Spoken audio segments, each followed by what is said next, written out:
Pour vous décrire et surtout pour découvrir le somptueux menu du restaurant Le Pain Béni à l'Auberge Place d'Armes, je rencontre le chef Simon Côté-Tremblay. Bonjour, chef Simon. Bonjour. Chef Simon, Côté-Tremblay, ça vient-tu du Lac-Saint-Jean? Oui, je viens de Chicoutimi. C'est quoi votre histoire d'amour avec la cuisine? Parce qu'ici, on en a parlé avec Madame Doré, la propriétaire. C'est une histoire de famille, une histoire d'amour avec l'équipe, avec la cuisine. Pour embarquer dans cette gang-là, il fallait quoi? Bien, en fait, j'ai jamais pensé travailler dans les restaurants avant, mais... C'est drôle. Ben oui, mais en fait, avec ma mère puis avec toute la famille, ça a toujours été des parties familiales, des grosses fêtes où on faisait des beaux soupers en famille. Oui. Et puis, ben, on a toujours eu du plaisir, là, c'est toujours le fun en famille. Et puis ensuite, ben, pour aller à l'école, donc, je voulais faire un cours en administration. Les restaurants, c'était attirant aussi, donc je suis venu à Québec pour étudier la cuisine. Et puis, c'est comme ça que ça a commencé, en fait. J'avais jamais travaillé dans un restaurant de ma vie. Donc, après ça, ben, ça s'est enchaîné. J'ai trouvé mon premier emploi à l'Aviatic Club, et puis pendant mes études. Et puis, je suis tombé en amour, là. En fait, au début, c'était plus l'ambiance de la cuisine, le côté festif, le côté...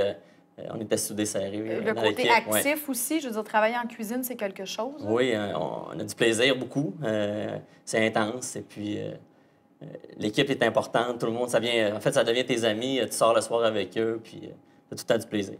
En termes d'inspiration et de connaissances en cuisine, est-ce que vous trouvez que les chefs québécois sont chanceux? Parce qu'on a quand même une partie de la culture qui est très à l'européenne. On est en Amérique du Nord. Est-ce qu'il y a comme une genre de double vision de la cuisine ici? En tout cas, c'est sûr qu'on est chanceux parce qu'on a des beaux produits, ça, premièrement. Puis pour les jeunes qui arrivent, en ce moment, il y a beaucoup de grands chefs. Là. Il y a beaucoup de bons chefs qui deviennent de plus en plus renommés. Oui. Quand j'ai commencé, moi, je connaissais pas beaucoup les restaurants. Je suis bien tombé, en fait. Moi, le chef avec qui j'ai travaillé, c'était formidable. Il m'a appris beaucoup. J'ai travaillé avec lui le midi, puis le midi, ça va vite. Les menus changent à tous les jours, donc c'est là que tu vois beaucoup de choses, puis tu apprends beaucoup. Puis oui, maintenant, avec l'informatique, en plus, avec l'Internet, puis tout, c'est facile de s'inspirer. Oui.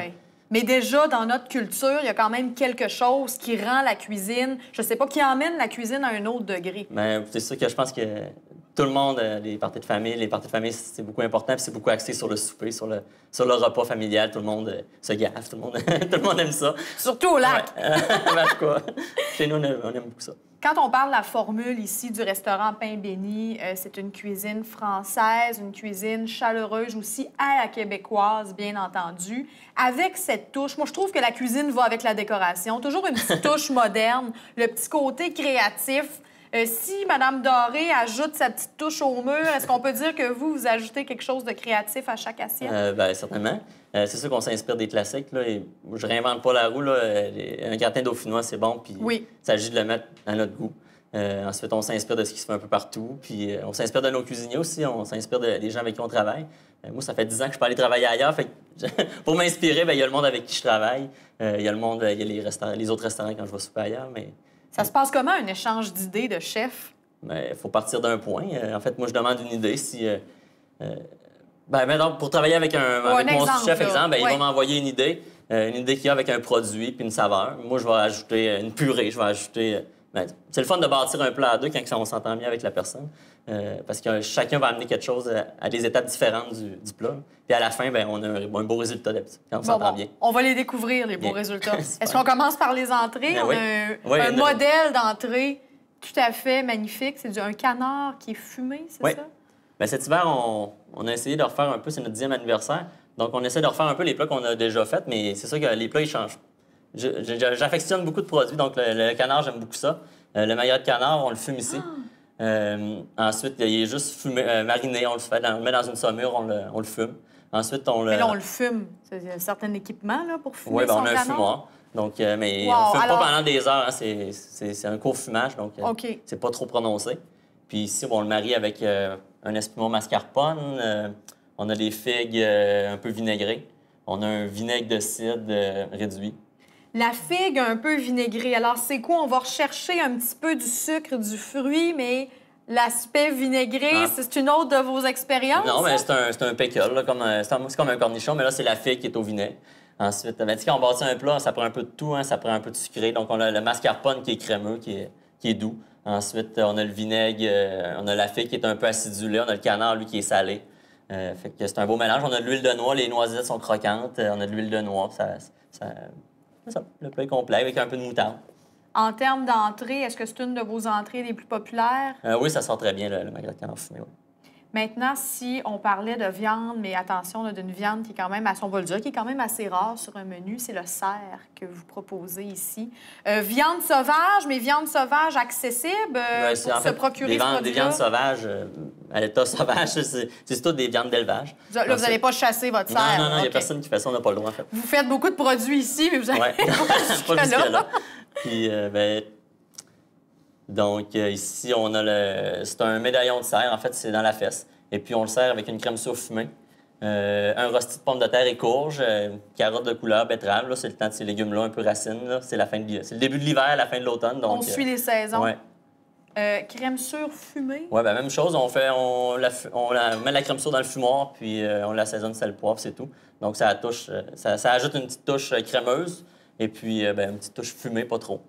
C'est fascinant de voir à quel point vous allez chercher les saveurs par des ingrédients, des fois auxquels on ne se serait pas attendu. On pense que, bon, l'accord, c'est avec soit un légume ou un accompagnement, mais une crème comme ça qui a été fumée, et j'imagine effectivement que ça doit donner quelque chose de parfait avec l'équilibre d'une viande sauvage comme ça. Oui, le secret est souvent dans la sauce. Hein? C'est ça. Fait que souvent, là, il n'y a pas de sauce aux petits fruits, mais tu sais, de ce temps-ci, on a beaucoup les nouveaux petits fruits qu'on voyait moins avant. Le sureau, le pain binol, des petits fruits comme ça qui se marient bien avec les viandes. Donc, on parle beaucoup de produits du terroir ici, c'est super important. Puis un menu comme ça, je trouve que ça fait rêver, hein, justement, l'aspect viande sauvage. Il me semble on vit le Québec. Et puis, est-ce que c'est un aspect qui fait rêver aussi les touristes? Ils ont envie de voir ces produits-là sur le menu? C'est sûr que du cerf, ça attire beaucoup les touristes, mais en fait, même les gens de Québec, c'est rare que la maison, on va manger des viandes comme ça. On mange beaucoup de poulet et de bœuf, mais ça fait changement. C'est le fun. Il y a d'autres choses que de la viande sur le menu. Ouais. Il y a aussi les pétoncles. En fait, on retrouve pétoncles, porc, boudin noir, je crois, dans la même assiette. Oui. Ça aussi, en fait, ça en est un plat qui a été créé un peu avec mon sous-chef. Bien, ce que j'allais dire, voilà, c'est une super composition. Oui. Donc... Ah oui, les pétoncles, wow, sont magnifiques. Je vois très bien le boudin noir ici. On va juste bouger l'assiette pour bien montrer le plat à la caméra. Et ça, c'est le porc. En fait, c'était le porcelet de la ferme sur l'eau. Ça, c'est de l'épaule de porcelet qu'on met en saumure aussi. Après ça, on le fait braiser. Ensuite, on a le boudin maison. On fait ça ici aussi avec les produits de la ferme sur l'eau. Donc, le sang, on achète les têtes de cochon. Et puis, c'est pas compliqué. Ensuite, on fait cuire en panne. C'est long, mais c'est pas compliqué. Ensuite, on sert 3 pétoncles et puis une sauce à l'ail noir avec ça, puis plein de couleurs, des canneberges qui amènent un peu d'acidité. Plein de couleurs. L'aspect visuel, parce que, bon, je comprends que l'aspect visuel, ça peut être beau, mais on s'entend, il faut que ce soit bon. C'est pas juste de mettre des couleurs, il faut mettre les bonnes couleurs avec les bonnes saveurs. Est-ce qu'il y a beaucoup d'essais-erreurs là-dedans, dans cette composition-là, en équipe? On finit par savoir un peu ce qu'on veut. Le panais, c'est une purée de panais. Ça amène beaucoup de sucré à l'assiette. La canneberge, ça amène beaucoup d'acidité. On a le boudin, puis les pétoncles, puis le porcelet, c'est toutes des viandes qui sont moelleuses, c'est le fun à manger. Puis la sauce, bien réduite, donc bien corsée. Quand on a terminé ça, est-ce qu'on a encore de la place pour le dessert, par oui, exemple? c'est pas si copieux que ça, mais sûrement qu'on a encore de la place. Par exemple, qu'est-ce qu'on pourrait manger? Ça, c'est beau. En fait, c'est notre brownies au chocolat. Dans l'assiette, il manque deux garnitures parce que pour les besoins de la cause. On sert un espuma à la vanille, habituellement, avec une glace à la banane. Glace à la banane. Ensuite, à la minute, on fait sauter une banane au rhum. Et puis, c'est servi avec une ganache au chocolat et café. Et un brownies bien classique. Bien, encore une fois, donc, les classiques, toujours réinventés. Ouais. Alors, hein, comme l'auberge, comme le restaurant Pain Béni, les vieux murs avec la touche de modernisme, la même chose qu'on retrouve dans l'assiette, l'inspiration classique. Faire un menu, en fait, c'est pas juste faire plaisir à nous, il faut faire plaisir aux gens. Fait qu'un dessert chocolaté, c'est important. Oui. Et puis, chocolat banane, écoute, mes enfants raffolent. On a parlé des enfants, justement, on sait qu'ils sont bienvenus ici. Oui. Merci beaucoup, Chef Simon. Ça fait plaisir.